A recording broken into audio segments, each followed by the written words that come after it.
Vacation here of the Prime Desert Woodlands latest expansion of our trails.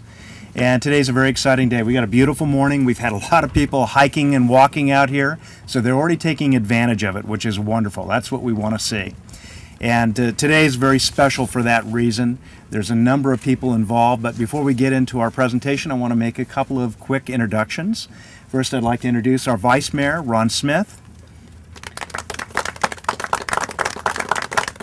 Councilwoman Sherry Marcus, and our City Manager, Mark Bozigian. You know, there's a number of things that have happened over a long period of time here at the Prime Desert Woodland. And it's been a dedication of a number of people. Our former director, I wouldn't want to go without mentioning his name, Lyle Norton, who spent a considerable amount of time making sure this project got going. And I know before he finally retired, he was always afraid we'd never get this thing underway. And then in the last 5-6 years, it really started to take place, and improvements came, and the building was built, and the pavilion was put in place. And so now we've still got one more addition that we're going to do, and we'll talk about that a little later, but today we celebrate the trails. So here we have now nearly 3 miles of trails that are available to people. And if you come out here in the morning or in the evenings, you see a lot of people in the community, people that drive here, but people that walk from the neighborhoods to come and enjoy this. And it's absolutely a great environment.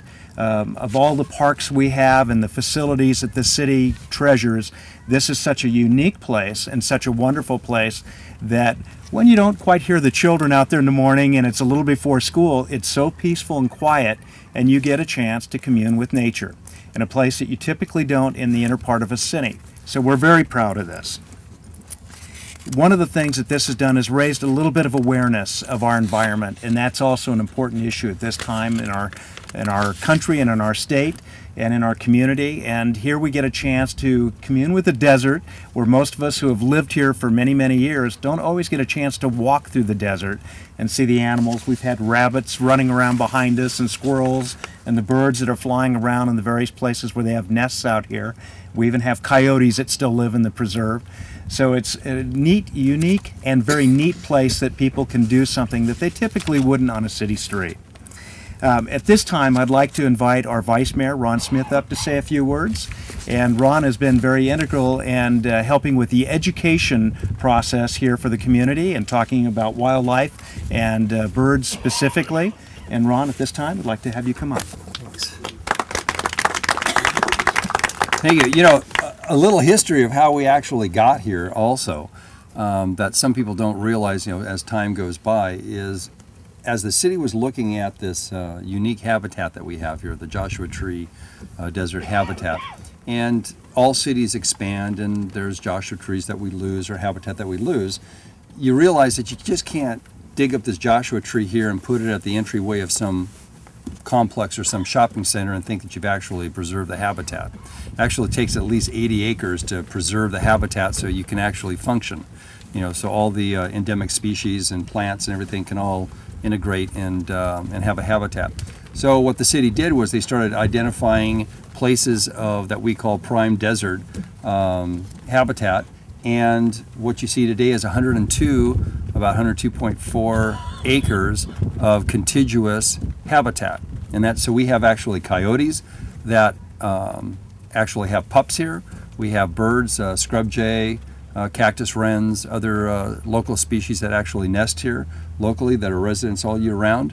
We have a lot of endemic plants that you know, you don't find in other places. And one of them, you know, I was telling staff is this little twiggy thing here that you see it flowers in the springtime, and that's called ephedra. That's where we get our you know, your nasal sprays and your ephedra and everything. It used to be called Mormon tea. We used to be able to steep it in a tea.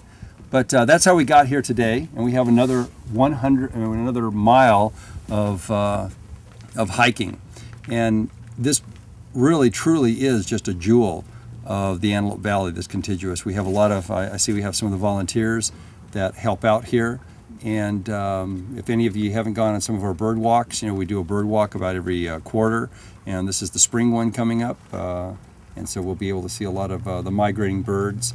And this is just really just a fantastic place, and I'm just very excited about it. And anybody who hasn't been here before, you need to come and check it out. Thanks again.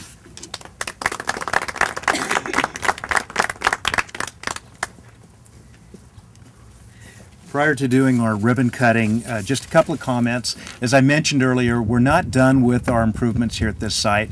We have a pavilion over here near the entrance to the Prime Desert Woodland. That is the final phase of what we're looking at for improvements. And our goal will be that we will go out to bid, or we've awarded the bid actually here fairly soon, to do improvements there where we'll add sound systems and lighting and landscaping around that. So it'll be a place where people can gather and hear lectures. School groups, when they come to visit, will have a place where they can eat their lunch or listen to presentations on what's available and what they can see out here. And that'll be the next big thing that we do. We're really looking forward to that. And then we'll have this 3 miles of trails, a beautiful pavilion that most of you probably know is made out of straw bales that have been plastered over. Very unique structure. Before I conclude my remarks and we do the ribbon cutting, I just want to thank a few people that are very integral in doing the project for both the walkways and pathways as well as the pavilion. Mike Campbell, our maintenance superintendent, who's played a major role in that, has helped in the design and worked with contractors. Patty Garibay, who supervises this facility. Rhonda Perez, our admin analyst, who actually does a lot of work with our tracking of budget to make sure we've got the money and where the money goes to pay for these projects.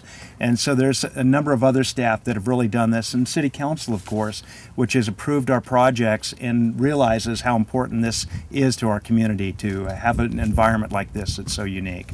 So at this time, I'd like you to invite you to join us here as we do the ribbon cutting, and then following that, those of you who would like to participate in a walk through the trail will be led by some of our volunteers, and we'll start that immediately. Is Ray going to count to 3, or what are we going to do? Go ahead. 1, 2, 3. All right.